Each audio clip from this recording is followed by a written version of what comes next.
Welcome to Hong Kong Confidential. I'm Jules Hannaford and I'm your host. I'm an Australian woman and I've been living in Hong Kong for many years. I'm a mother, a teacher, an author, and I want to share my wisdom and the wisdom of others with you. Thanks for joining me and I hope you enjoy the show. Today I'm here with Dr. Monica Borschel from Mind and Life. Hi Monica, thanks for meeting with me today. Thank you for meeting with me today. Can you tell me a bit about how the development of our identity is tied up in self-worth? So this is a bit of a multifaceted question because we have many identities. You might say, I'm a mother, I'm a wife, or we identify with our profession.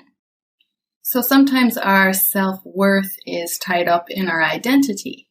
So if we lose a job or we lose a spouse, then our self-esteem plummets. So when we're doing well in our job or in our relationship, then it can boost our self-esteem.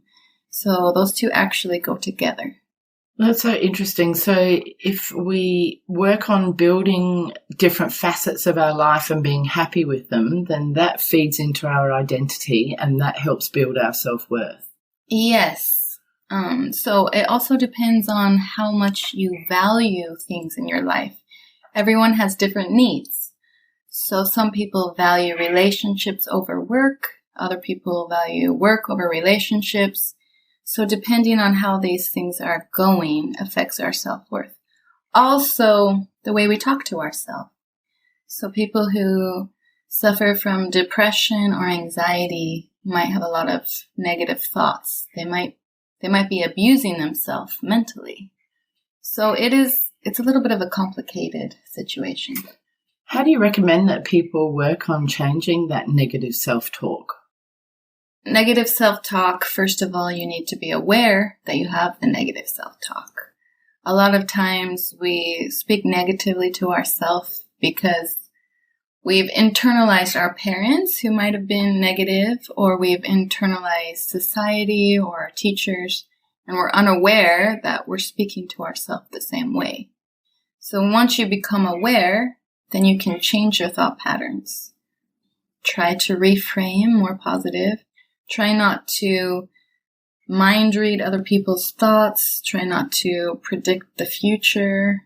Just try to be aware, I guess, of how you are thinking about yourself. And also trying not to compare yourself with others. That's a big one, isn't it, I think, in this day and age? And it's kind of fueled by the media. Do you agree? Yeah, people often compare themselves to others. That's human nature. So people in the media is very unfair to compare ourselves to. Certainly, because we're not getting a realistic picture of them anyway, are we? No, we're not. A lot of times they're photoshopped, and it's their job to be gorgeous and beautiful, so that's where their focus is, 24/7. And that's where their money goes into Yes. developing that, and also they have teams of people that prepare them and get them ready. So they Yes. don't look like that when they wake up in the morning. Exactly. And people don't remember that, do they? So No, they don't. yeah, especially young people and teenagers. I think that's very true, that they aspire to be like what they see on Instagram in particular. And so much of that is filtered and changed and it's not real. That's very true. So no one has the same body type. No one has the same personality. So you can use your strengths to become healthy and happier. Of course, it's always good to be healthy, right? Eat well and exercise. That will also help your mental health. So people could actually focus on their talents and their skills rather than their flaws, and that would be very good for their self-esteem, right? Because we all have flaws or Yes. things we're not happy with. Yes, we all have flaws and we all have weaknesses. Sometimes we do need to work on our weakness to be a better student, to be a better spouse, to be a better employee, but if we only focus on what's going wrong, then we have a tendency to feel depressed or our self-esteem drops. So instead of only focusing on what's wrong, what about what's right? So a lot of people come to me and they say, what's wrong with me? And I tell them, nothing. Nothing's wrong with you. You're fine. It's the way you see yourself. That's so true as well, because the way we perceive ourselves is not necessarily the way that others perceive us. Yes. And we can have a whole lot of insecurities or nervous feelings or worries that people don't even recognize. And so how you portray yourself to others or how you're perceived by others can be quite different, can't it? Yes, that's true. And you also have to recognize that the way people perceive you is often a projection of how they feel about themselves. Oh, that's interesting. Tell me more about that. So it's quite complicated. So some people will give you positive feedback or positive criticism. Say your boss or your spouse, they want you to change your behavior. But people who are very destructive or verbally abusive in the way they talk to you, it's not about you. It's about them. There's something about them that is triggered, anger or jealousy, or some of their own insecurities are triggered. So sometimes what counts more is how you perceive yourself. And hopefully you can perceive yourself in a positive light. And by the same token, if we are upset by other people or offended or triggered by other people, that's something to do with ourselves, isn't it? Yes. So if someone triggers you, anger or jealousy, you need to be curious about that. Why did this person make me angry? Why am I so offended? So can you give me like a specific example? Like, for example, if I was feeling jealous of my friend because she was married and had children, for example, what does that say about myself? So if you're jealous, it means you feel like there's a lack in you, but there's something in someone else that you want. So let's say you get jealous because your friend is married.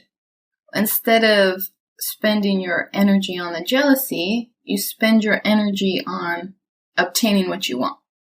So if you want to be married, how are you going to reach that goal? Right. So it's refocus then, isn't it? Refocus that energy. Refocusing the energy. So revenge or anything like that is putting all your energy into one person in a negative way. This is energy you could use to reach a goal or to become a better person, something like that. And what are some of the key factors that affect our self-worth and our happiness? So, like you said, comparing yourself to others, it's not always a good idea. You should compare yourself to yourself. Where have I come? What goals have I reached? What goals do I want to reach? And how will I get there? Also, our self-worth can go down if we've been abused. And sometimes we don't know we're being abused. We might be in a very toxic relationship and totally unaware of it. So our self-worth can go down when we go through a loss, a job loss, a loss of a spouse, grief. It can go down if we're comparing ourselves to others. It can go down for many reasons. So the key is to be patient with yourself. Accept that no one's perfect. Give yourself some space to make mistakes and be compassionate to yourself like you would to your good friend or to someone you love. That's how you speak to yourself. That's really good advice, isn't it? Be compassionate to yourself like you would to somebody else. People are often a lot harder on themselves than they would be on a friend. Absolutely. Absolutely. What's your perspective on mental health issues in Hong Kong? Hong Kong is a very interesting place. A lot of us have to work long hours. Rent is high. People are very stressed, and there's a lot of academic pressure, a lot of pressure from families, a lot of pressure, a cultural pressure. So the mental health stigma needs to change, and it is. There's a lot of great things happening that way. For example, your podcast is one, and just the events, like the rugby players have got more involved. So once the stigma changes, I think people will feel more comfortable reaching out and saying, I'm stressed, I can't sleep at night, I'm anxious, I'm depressed, I have so much pressure. And if somebody is feeling that, what are the best approaches to try to change those feelings? So first of all, don't be too hard on yourself. Some people think, oh my God, I'm stressed. This is a sign of a weakness.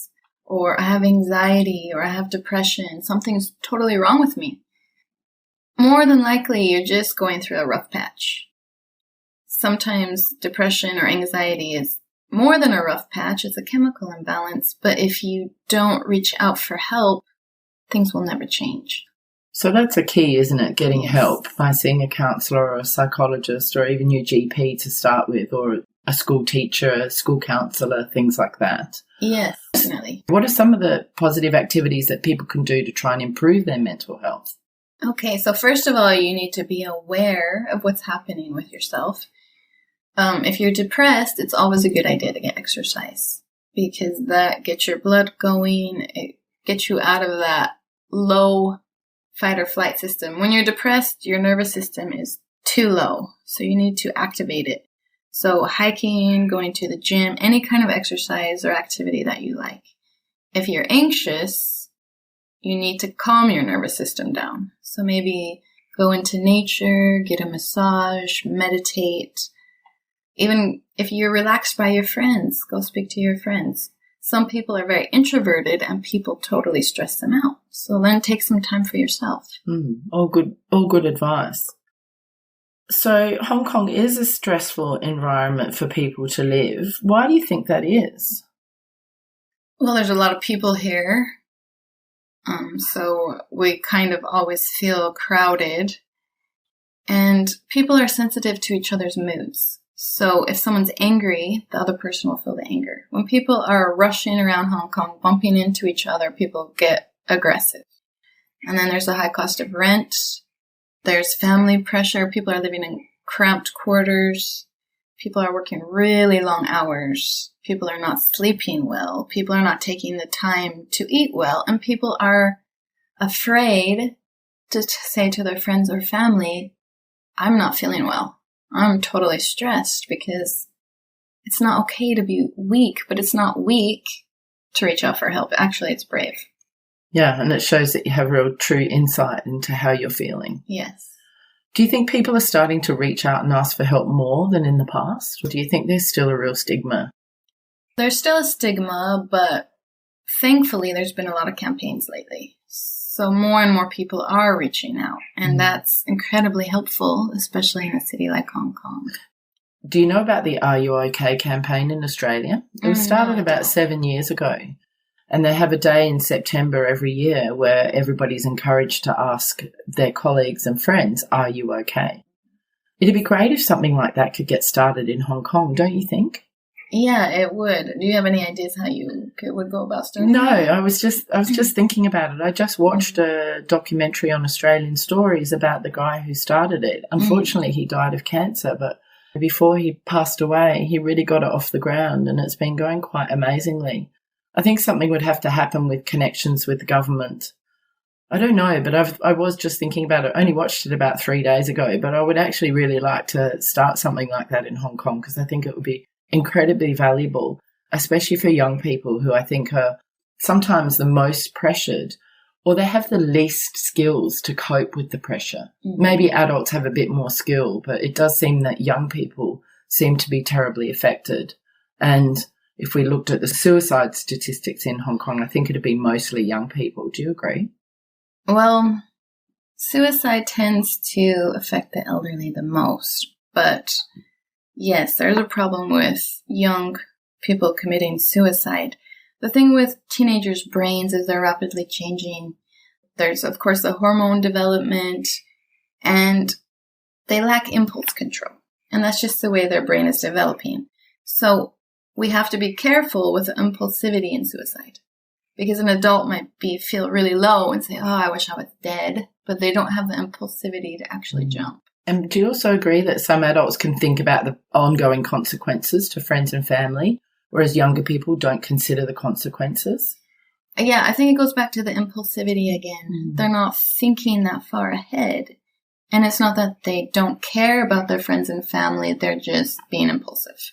A lot of people who talk to me about suicide, the reason why they don't do it, teenagers, is because they don't want to hurt their family. They don't want to hurt their friends. So they are often thinking about it, right? They are thinking about it. I think it's the ones who are really, really low, and maybe they feel like there's nowhere to go, nowhere to turn, and they just feel stuck or trapped, and they don't have the resource. The government does not have the resources for Hong Kong. They try, but you can be on a waiting list forever. That's the thing, isn't it? To get great support in Hong Kong, people have to have money, don't they? Yes, or be on a very long waiting list. There are some nonprofits. Yeah. In fact, while we're here, we can mention the Samaritans. There's a 24-hour hotline that people can call, and I'll give that number at the end of the podcast. Okay, so great. That is one free, immediate service that is there in Hong Kong, and that's great. Yeah, and it's valuable. People know that exists. Given that Hong Kong is such a multicultural city, do you see any cultural differences with regard to how people face mental health issues in Hong Kong? Yes, I have to be very careful with this question. It's a bit loaded. I don't want to come off as culturally insensitive. I'm an American, and in America, we always make a joke, like everybody has a therapist. Yes. It's not a big deal. Yeah, I'm aware of that as an Australian. Yeah, it's very common. If you haven't got a therapist, you're unusual. Yeah, it's very much okay. So in Hong Kong, it's maybe part of the Hong Kong culture is I don't want to burden others. I don't want to burden my family. If I come see the psychologist, it's going to cost money on my family. I might even be burdening the psychologist, which sometimes that's sad because that's what a psychologist does, right? They don't want to burden the family. They don't want to be a burden. And they also don't want to admit that something's not right. And I don't even want to say wrong because it's not fair. I mean, everybody has hard times in their life. Everyone experiences failure, rejection, loss. And these are things that are quite normal. So reaching out for help is not a weakness. It's not saying you're flawed. It's saying I'm going through a difficult situation or a difficult time and I need someone to talk to. And I think going back to the Are You OK campaign in Australia, that encouraged conversations and brought this issue to the forefront of people's minds because of media exposure. And that's the kind of thing we're missing in Hong Kong. Like, I think we could change the culture, couldn't we, with more sort of famous people getting on board or these programs where it becomes just a normal thing to say, are you okay? No, I don't feel great. How can we get help for you? Yes, I totally agree with you. And there are some campaigns out there, but I think involving more high-profile people would be great. It would be great. I'm going to try and get onto that in my spare time, which I have none of. You're amazing. Hong Kong Confidential is brought to you by Teresa's Turkish Towels. Teresa imports the finest 100% Turkish cotton towels that dry very quickly, making them perfect for Hong Kong's humid climate. Say goodbye to the traditional smelly and stinky towels and try the colourful and fresh selections available online or in Teresa's Wan Chai store. Use the promo code CONFIDENTIAL online or mention this podcast when you visit in person to receive $100 off your entire order when you order 2 or more towels. With 100% satisfaction guaranteed or your money back, the only thing you've got to lose are the musty smells that permeate traditional terry towels. Visit www.hkturkish.com in order to get the address and directions to Teresa's semi-hidden location. What are some of your feelings about suicide prevention? I mean, we've talked a bit now about suicide awareness. What about suicide prevention? So suicide prevention also needs to reach the elderly. And it goes back to what I was saying about not feeling like you're a burden. Because when people get older, then they have to be taken care of. And this is very difficult for them. So it also needs to reach families to be aware that maybe your grandparents need to know they're not a burden. And as far as teenagers go, teenagers need to know they're loved and respected. They need to be listened to. Often parents and teenagers have a lot of conflict. Not always, but sometimes because the parent thinks the teenager is out of control or irresponsible or lazy. But actually, teenagers need a lot more sleep because their brain is developing. They're not lazy, and they're trying to, like we talked about self-identity before, they're trying to figure out who they are. So yes, they're impulsive, and yes, they make mistakes, but they require more patience and more understanding. A teenager needs to feel safe to say, I don't feel well. I'm hurting myself. Unfortunately, I see a lot of self-harm, and that makes me feel very bad. And do you think it's on the increase? And do you see it as a coping mechanism? I'm not sure if it's on the increase because I have a certain demographic in my office. But it is a coping mechanism. And unfortunately, teenagers say, I'm punishing myself because I'm letting people down, or I'm not doing well in school, and then my mom thinks I'm stupid. So that kind of verbal abuse doesn't help anyone. And some teenagers feel so much emotional pain, they cut as a release. And some feel numb, like they've completely shut down. They're completely overwhelmed, and they cut themselves just to feel something. So if you were a parent with a child in this situation, what would you do? This is so tricky, because what does not help is yelling at your teenager. What does not help is verbally abusing your teenager or neglect. That is not helpful. If you see your teenager is cutting, you need to have a heart-to-heart talk. Are you okay? What's hurting you? What are you feeling? Are you punishing yourself? Sometimes it's overwhelming for parents. If it's overwhelming, then you definitely need to see someone. Most of the times, teenagers cutting are not trying to kill themselves. Yeah. But you don't want an accident to happen. You don't want the blade to go too deep on accident. So you need to get help right away if you feel like it's not something you can manage with your teenager. And you need to manage that realistically. What does that help look like? That could be a counsellor, a psychologist, or speaking to a pastoral leader in the school. Yeah, I guess that's what the teenager feels comfortable with. Some teenagers are very comfortable with their school counselor, and some are very religious or whatnot. So, and some teenagers are actually very comfortable with their parents. So what is a teenager comfortable with, and who do they want to speak to? Do you have any little tricks or little suggestions to help in the immediate situation to help kids stop cutting? Like, I do know of the putting the rubber band around your wrist and pulling the rubber band. Do you know of anything else like that? I usually come up with a safety plan with the teenager. So first you need to figure out what are the triggers? What are the triggers that make you want to cut? And be aware of those. And then when you feel triggered, what are you going to do? And usually they have their own ideas. They have their own coping mechanisms of what they can do. But the rubber band is also a good idea, because it's a little bit of pain, but it's not going to be too damaging. It's not too damaging. I use a thing that was given to me by Dr. Simone Blaney, who also works in Hong Kong, called FAR, F-A-R. And when I'm talking to students at work who are troubled or cutting, I recommend FAR, Friends Action Relaxation. So they can find a friend, do something active or do something relaxing, and try and take their mind off what they're doing. Yeah, that sounds similar to the safety plan. Yeah, so it sort of works well sometimes, I think, but not always. And I think it depends really on how troubled the child is, or how willing they are to try to do something different. Yeah, and some teenagers really don't want to be in my office, but their parents make them. And that's more difficult. Yes. But some teenagers really want help, and they really want to change, and that's much easier. We know that many young people in Hong Kong suffer from stress or anxiety related to academic pressure. What suggestions do you have for parents and students for coping with this pressure? So students have long hours. Parents have long hours. And there's pressure coming to the parents because they have high expectations and they want the best for their children. They want them to go to a nice university and have a nice life. And that trickles onto the student. And the student is also getting it from school and from themselves, because the student wants to please their parents, they want to please the school, and they want to do well.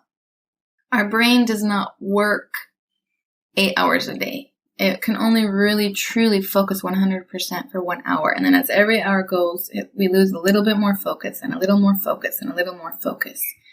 So we need to incorporate breaks, food, because our brain needs energy, even a little mini exercise break to get our blood flowing and a little more focus, mindfulness techniques.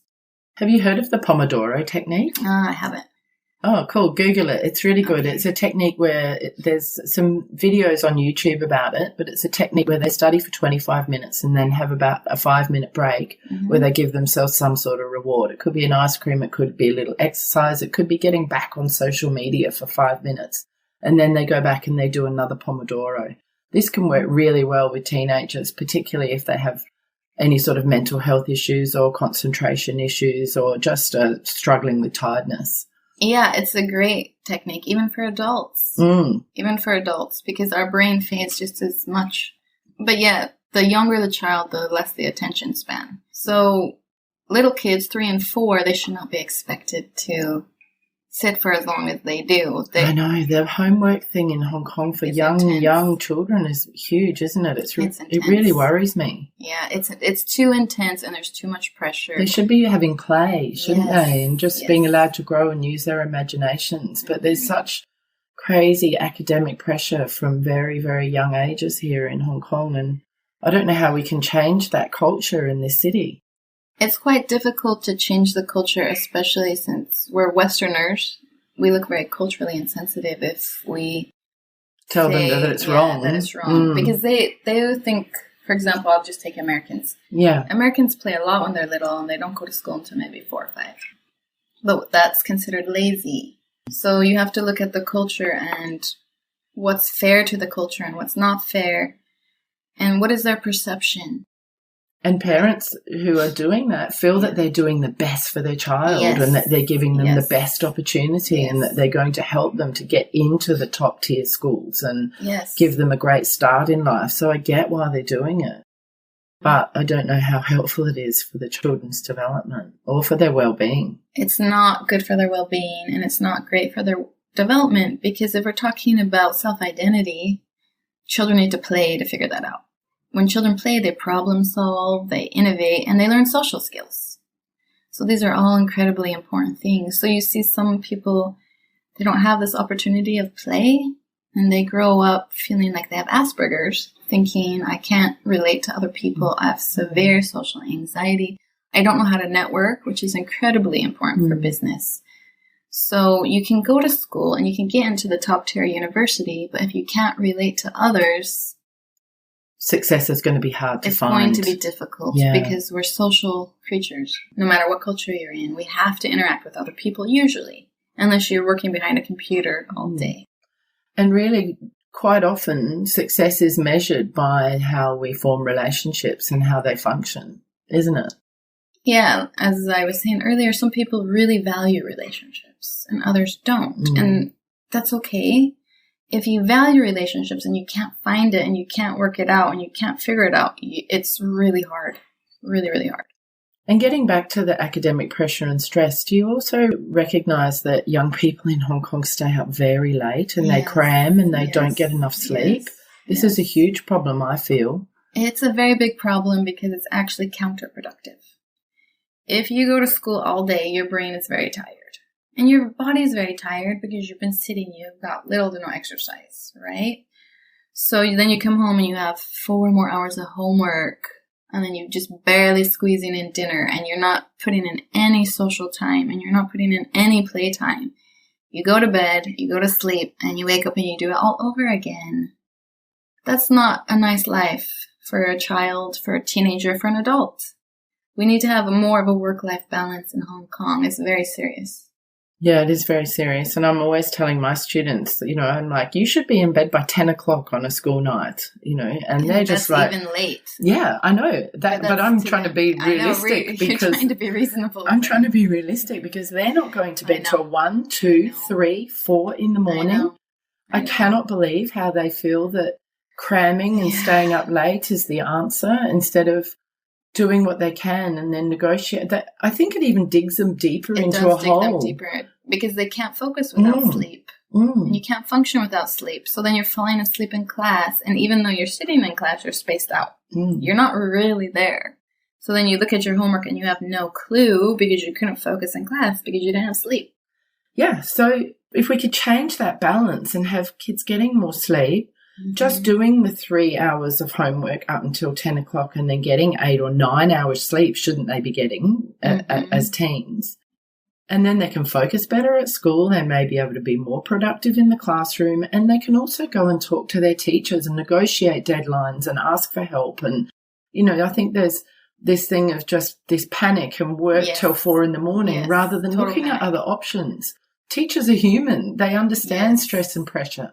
And I think young people would really benefit from having conversations with their teacher if they're not coping with all the deadlines. Sometimes teachers aren't aware that they've got 6 tests and 6 deadlines within that same week set by other teachers.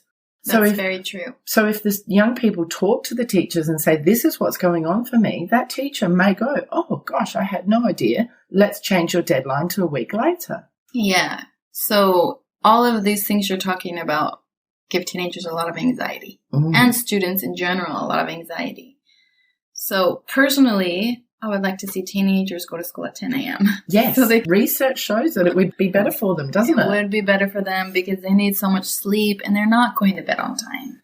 And part of it is they can't fall asleep. They can't sleep. They want to, but they're anxious, or they're depressed, or they're thinking too much. They have too much pressure, and they just honestly cannot fall asleep. And what about blue screens? And the blue screens, yes, you're right. From the iPad, from the iPhone, from any phone, from the computer, that emits a certain light so that our brain isn't developing our serotonin properly, and then we're not sleeping. These are all great tips for teenagers. What can the parents do to help them? Encourage them to go to bed early? Parents can encourage teenagers to go to bed early, but I don't know how well that works. Yes, you can lead a horse to water, but you can't make it drink. You can, lights out at 10, but they can still be like doing things or staying awake, can't they? Yeah, I think a good practice for parents with teenagers is to have a nice chat with them daily. How are you feeling? How is your pressure? How is your stress? Teenagers might not want to talk about it, but you might want to encourage them. Well, some teenagers do, but they just feel like their parents can't hear them. So be patient with your teenager. Respect your teenager. Do not call them lazy. Don't call them any kind of name, because they're just kind of hanging on with everything going on. They also have a lot of social pressure. They really want to fit in, and they really want to be loved. It's really important. So tell your teenager you love them, you respect them, and you're open to listening to them. And then figure out how you can help them relax at night so they can sleep. Like maybe a nice shower, or let them have some downtime listening to music, journaling. Some teenagers like to read, and it helps them to sleep. I think that's a big thing as well, helping them find the balance, encouraging them to have time out. I think that some parents, not all, who just expect their children to study in all their free time. Mm-hmm. And it's not realistic. It's not healthy. No, it's not. It's damaging. And it's not helping them become a better student. Thank you. That's loads of really good advice and ideas for people. I hope many people listening will take that away. So that's awesome. How can we build strength and resilience in people to cope with setbacks? Not just teenagers, anybody. How can we build strength and resilience? Because sometimes when we have setbacks, we almost become obsessed or totally focused on that setback and not really moving forward and making changes for the positive. So this is a very complex question as well. Yes, it's quite a broad one. I really appreciate the thought that you put into these questions, because they're very good questions. Oh, thank you. So resilience comes in many forms. Most of us are resilient. That's what the research shows. Most people are resilient. However, if we've reached our maximum stress threshold and then something happens, we can get pushed over the edge. So if we get pushed over the edge past the point of our resilience to the point where we're in a bad place, we need to look at ourselves. What happened here? And maybe we need to get help. But to not reach our maximum threshold, we need to be more flexible as people, more adaptive.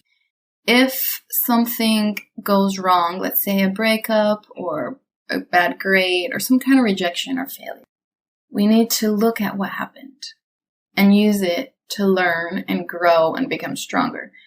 And that's very difficult if you're already feeling bad. That's really difficult if you've already reached your maximum level. So an example would be a breakup.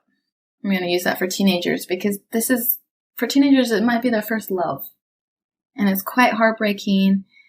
They might think, I'm not lovable. I'm never going to find anyone. So it would be like, maybe this is not the person for me. Maybe this wasn't a match. But there's many other people out there. Or not getting a job. Sometimes we don't get a job and we think, I'm never going to get a job. I give up. I'm not going to send my resume out. Think about it. What can I do better? Or maybe that's not the job for me, and you keep networking and you keep going until a door opens. So sometimes we think it's the end of the world. This person left me, or I didn't get that job, but then something better comes along. So I think to be resilient, you have to be flexible. You have to kind of roll with the punches and get back up. So it's easier said than done, of course, especially when you're going through that painful feeling of rejection and failure. Yeah, I say to my students a lot, you can learn so much more from your failures than your successes. You can learn a lot more about what you need to do differently. You can learn a lot more about yourself. And if we approach things from that point of view, it can make it easier to cope, can't it? Yes, and so I just talked about the maximum threshold when we're too stressed, but sometimes we're too spoiled. Yes. So if kids are too spoiled and they never hear no, and sometimes I see parents, they don't let the child figure out the toy. They don't let the child figure out the puzzle. They do it for them. Helicopter parenting. It's not going to work, because then when your child comes to a difficult problem, or they have to solve something by themselves, or they get rejected, or they fail, which is life. They can't handle it. They can't cope. They give up. So you have to find a balance between not spoiling your children too much, and also not being verbally abusive or neglectful or emotionally abusive.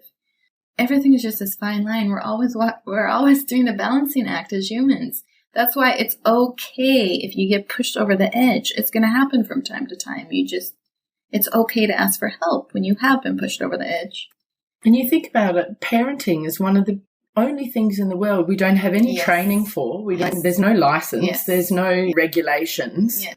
And, well, apart from sort of abuse laws, but it's something that maybe parents could seek out advice and seek out parenting workshops if they feel like things aren't going quite as well as it could be for them. Mm-hmm. Because we can always learn. Like, I look back now, my daughter's 28, and I look back now, I was so young when I had her, so I was a bit clueless, but I can really see now in hindsight where I would have really benefited from some parenting workshops and some advice on how to be a better parent. And I can see specific areas where I really made mistakes. So you bring up a good point.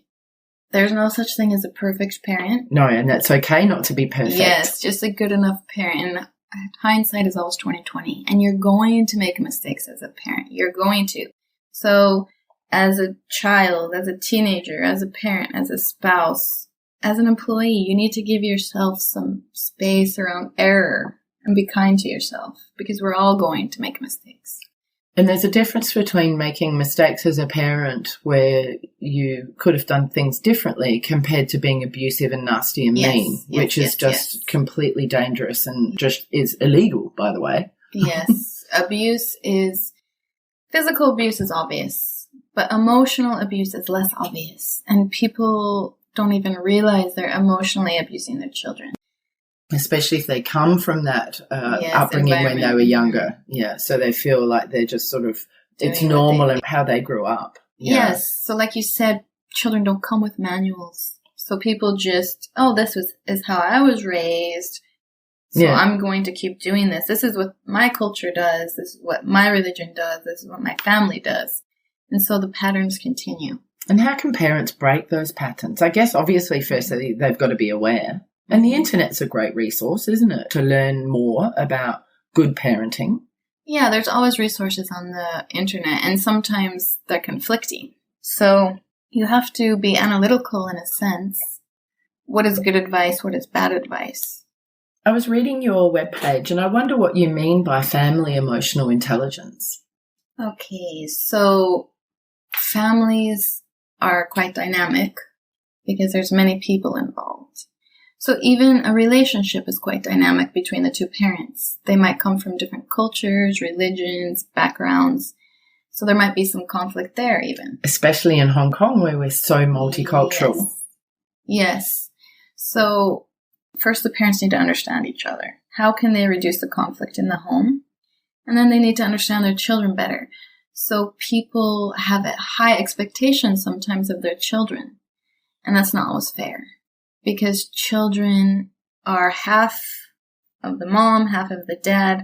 They've developed different genes, and you need to decide which religion, which culture. How are you going to bring up your children? Children might rebel. They might be good in math, or they might be good in English and be very bad at something else. And that's another great point, because I think parents often expect their children to be all-rounders, but most of us aren't. Some are, but there's many that aren't. And I think people have to understand that that's okay. Yes. So it's bringing emotional intelligence into the home. How can we communicate better? How can we understand each other better? How can we appreciate and respect each other better? How can we minimize conflict, stress, and pressure? And do you run any workshops along these lines that families, parents, or people can come to? I have. I don't have any set up right now, but I'm always more than happy to do that. Anyone can contact me at any time. More than happy to come speak anywhere, anytime, or even do it in the clinic. I guess I haven't been focused on setting anything up at the moment. How valuable is meditation in maintaining a healthy lifestyle? So some people just are not interested in meditating, or they just can't, and that's okay. So meditation is a little bit tricky. If you are in a very dark place, if you're very depressed and you are not getting out of bed, I would not recommend sitting with your thoughts. Or actually, when you meditate, you're supposed to clear your brain. But I think if you're severely depressed, that's a bad idea. Sitting with yourself is opposite of what you should be doing. You should get out of bed and go to the gym, which is hard when you're depressed. You should socialize. You should do opposite of what the depression is telling you. If you're anxious, it's a great idea. Try to calm down your brain. But if you're anxious, your thoughts are going so rapidly, it's hard just to sit. So it's finding the kind of meditation that works for you.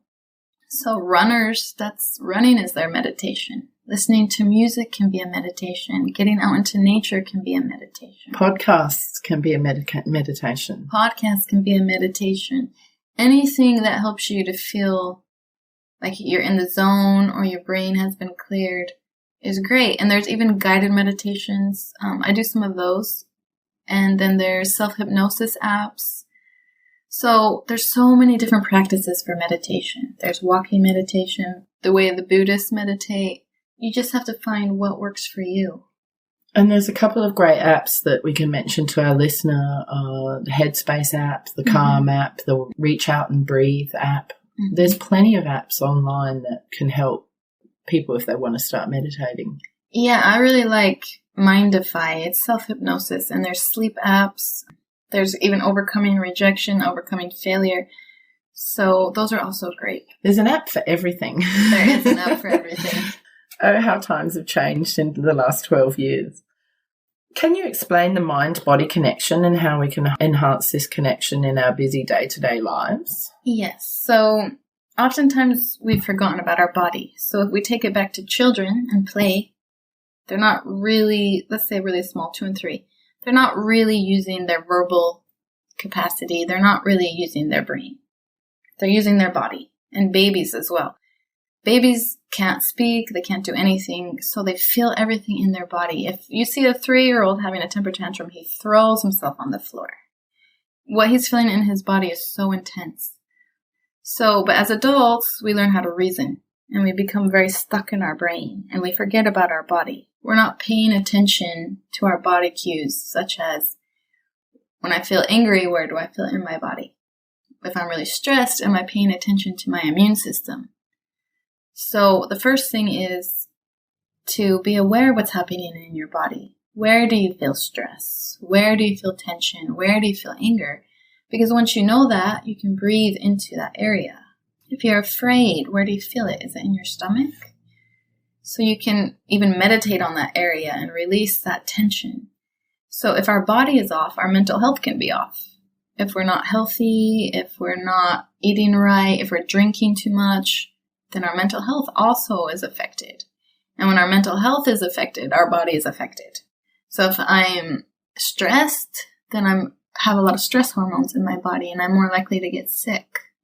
Yeah, so it's almost like a vicious cycle, isn't it? It's the horse and the cart. Which comes first? Look after your mind, look after your body. Both are important, and they support each other. Exactly. And the spirit as well, and the spiritual kind of stuff, which could be the meditation, the running. You know, it doesn't have to be religion as such. Yeah, spirituality is important. It doesn't have anything to do with religion.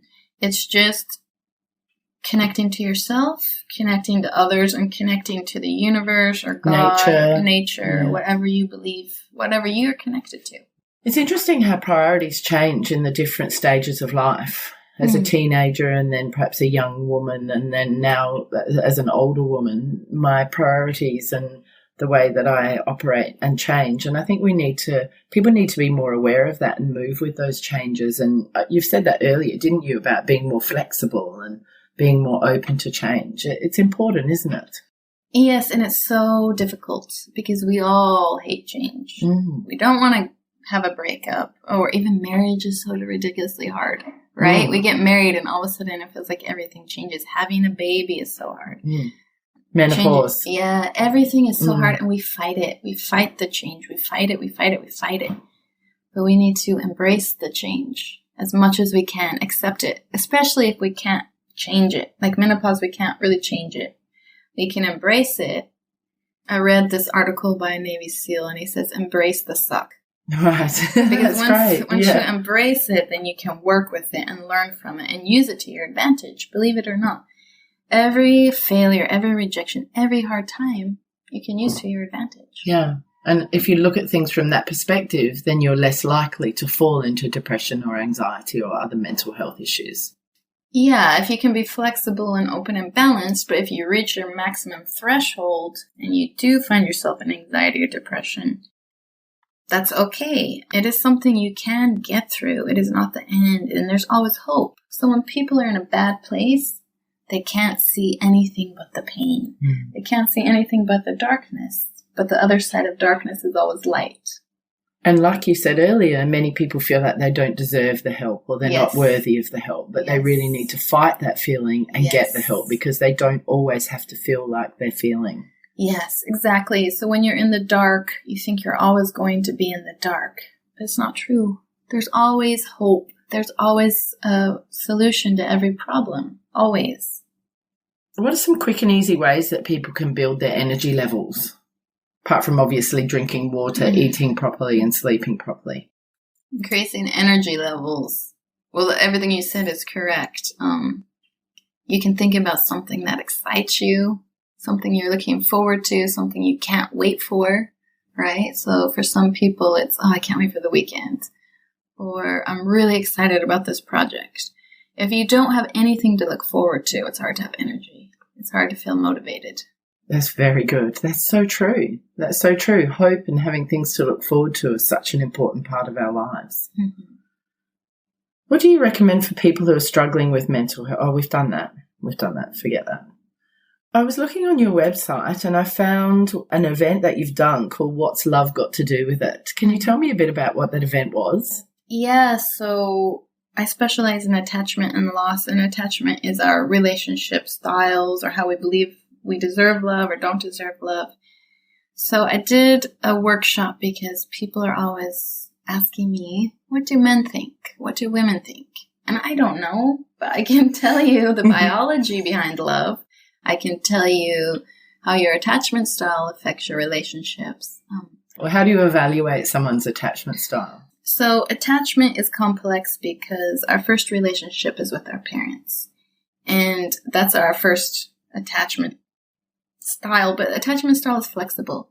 So I might have an overall attachment style, and then I have relationship-specific attachment styles. So attachment security means I'm worthy of love, you're worthy of love. And usually attachment secure people are secure in general. So if you have an overall attachment secure style, that's great. But you might still have some attachment anxiety to your spouse, which is, you're worthy of love, I'm not worthy of love, please don't abandon me, I love you, but I don't think you love me. That's attachment anxiety. Attachment avoidance is, please don't get too close to me, I don't want to let you in, I don't like people depending on me, and I don't want anyone to depend on me either.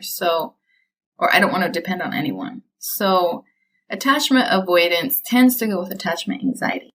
So the more attachment avoidant one person is, the more attachment anxiety the other person is. Oh, interesting. So if you're pulling away, I'm going to cling more. Yeah. And the more this person clings, the more this person pulls away. So a successful relationship would have a nice balance where you have a similar attachment style, or just... So let's say someone's attachment secure. Ideally, both partners would be, is I can depend on you, you can depend on me. It's okay for us to get close to each other. We're comfortable with that. let's say someone's attachment secure and attachment anxious, it's also okay if the secure person can reassure the attachment anxious person. But it's more work for the attachment secure person. And eventually, maybe it will change the dynamic, right? Because attachment has to do with two people. It can never be just one person. So attachment avoidance is the hardest. Right. Because it's very difficult to have a relationship with someone who doesn't want you to get close to them. That's very difficult. And you might end up with attachment anxiety if you hang out with the attachment avoidant person too long, because it reinforces I'm not valuable. It reinforces I'm not worthy. Yeah. Yeah, that's so interesting. I think it's interesting how your attachment style can change. Like I can remember being very clingy in my 20s, and now I'm really dismissive in my 50s. It changes. Yeah. It does I'm just change. like, oh, whatever. Yeah, it totally changes. Yeah, and then I had a desperation when I was young, but I think that's linked to hormones.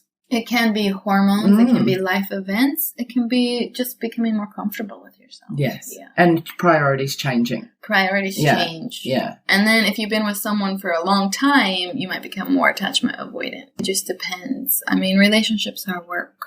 Yes, they For are. sure. They are. What sort of work do you do with couples? So anything I do with couples would be attachment-based, looking at backgrounds, because attachment begins with our first relationship, and then it can be molded based on other relationships. So how does your attachment style dictate how you treat your spouse or vice versa, or your partner, whatever? But of course, communication comes into it. Couples counseling does not work if one person has already checked out. If one person is, I don't care, I'm done, it won't work, and it will be a big waste of money and time.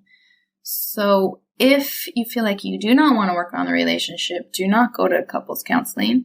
If you're checked out, do not go to couples counseling. One-sided relationships do not work, and they cannot be fixed. Two people have to try. Two people have to care. What do you recommend for people searching for love in this fast-paced city of Hong Kong? So a lot of people have the misconception that there are no good people out there. For example, women. Women always say there's no men out there. Do you mean in Hong Kong or just in the world? In Hong Kong. Okay. They say there's no men out there. It's not true. And they say, oh, there's only players. It's not true. For whatever reason, there's a misperception that all men are players. However, there's men who are really looking for love. There's some very nice men out there, and there's some very nice women. And men say the same thing. I can't find anyone.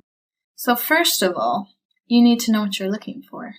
So a good way to know this, a little trick, is to write down what you think is your most 5 valuable traits.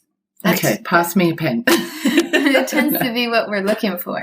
So if you value intelligence and sense of humor, that's what you want in a spouse. If you value dominance and money, that's what you want in a spouse. So based on what you value in yourself gives you an idea of where to go, where to look. Online dating is quite big in Hong Kong, but it moves quite fast. What do you mean by that? So, for example, let's take Tinder. You swipe, and then you like people, and then maybe you're talking to 5 people at a time. And then you meet them, and they're talking to 5 other people, and it can be a little intimidating. I'm not against online dating, but you need to be careful. Predators of online scams. But people have found love online, and there are different apps, and there's different dating services. But if you don't want to do that, you can network and meet people. What's important... That's the old-fashioned way, isn't it? Yeah, the old-fashioned way. What's important is how you feel about yourself and how this other person makes you feel. So people, sometimes they get desperate, and they just think, oh, this person's talking to me, they like me. But it's not a match, because this person makes you feel really bad. They might say horrible things to you or treat you bad. It's not a match. Move on. Don't lower your standards. This is good advice. Don't settle. Yeah, don't settle, especially for someone who's going to treat you bad. Do you think that maintaining healthy relationships is harder in Hong Kong than other places? I think it is harder because of the long work hours and all of the stress. So it's difficult to make time for the other person.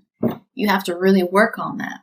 And it sounds horrible, but you have to schedule it in sometimes. You have to pencil that person in and let them know you're a priority. And what are your views on the dating scene specifically in Hong Kong?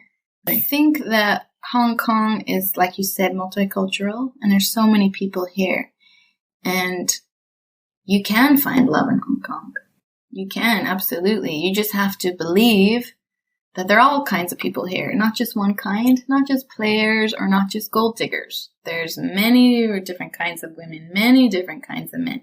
In a city of 8 million, you should be able to find 1 or 2 people that you want to date, right? Right. Yeah. And that is so positive, and that's a lovely way to end our talk today. Thank you so much for meeting me today, Monica. Thank you. I really appreciate it. It's been great to talk to you. It's been great to talk to you as well. Thank you. Thank you. Dr. Monica Borschel is a psychologist at Mind and Life in Hong Kong. If you'd like to contact her, you can call 2521 4668, or you can email her on info@mindandlife, mindnlife.com. If you feel like you need immediate support, please contact the Samaritans hotline on 2896 0000.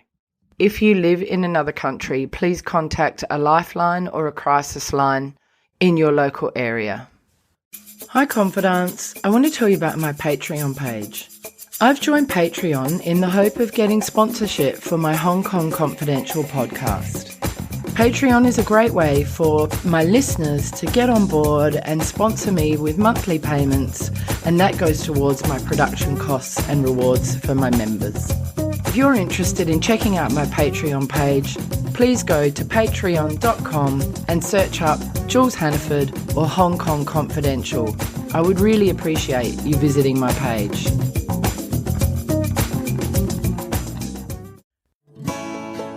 So that brings us to the end of another Hong Kong Confidential podcast. I'm Jules Hannaford. Thanks for joining me, and I hope you'll be with me again next week. If you enjoyed today's podcast, please can you go to iTunes to rate and review it. I would really appreciate your feedback. You can email me at jules@hongkongconfidential.net, and you can find me on Facebook and Instagram at Hong Kong Confidential. If you'd like to hit me up on Twitter, it's at Jules Hannaford. I would love to hear from you.